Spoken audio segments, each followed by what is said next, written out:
14 নম্বর point হচ্ছে বিদআতের অন্যতম ভয়াবহতার কারণ এই যে সহিহ সুন্নাহ তার ধারক বাহক ও তার উপর আমলকারীদের বিদআতি ঘৃণা করে এবং তাকে মন্দ জানবে। এটা আপনারা যারা মাইনরিটি হিসাবে আপনাদের মসজিদগুলোর নামাজ পড়েন আপনারা বোঝেন না কিভাবে তাকে আপনার দিকে যে কোনো একটা ইসের জন্য, মানে একটা আমিন বলার সাথে সাথে মানে গায়ে জ্বালা ধরে যায় আর কি। ওই বড় মসজিদ বসুন্ধরা ওইখানে লেখা রাখছে যে এখানে জোরে আমিন বলা নিষেধ, জোরে আমিন বলা প্রতিরোধ কমিটি আছে, বুঝছেন তো, এবং লিখে রাখছে নিষেধ। আমার এক দিনী ভাই ওনার ছেলে বা মেয়েকে ও লেভেল ওই বসুন্ধরার ভিতরে কোথায় জানা হয়, ও লেভেলের পরীক্ষা হয় কোনো একটা জায়গায় আর কি, বোধহয় নর্থ সাউথে বা কোথাও যায়, ওইখানে ওদেরকে রেখা বসে আছেন, ওই নামাজ পড়তে গেছেন, জোরে আমিন বলছেন, ওই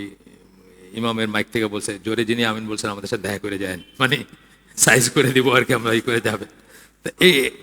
হ্যাঁ এইটাই খুব কমন জিনিস, অত্যন্ত কমন, এইটাই বলতেছে যে খুব খুব ঘৃণার চোখে দেখবে সে।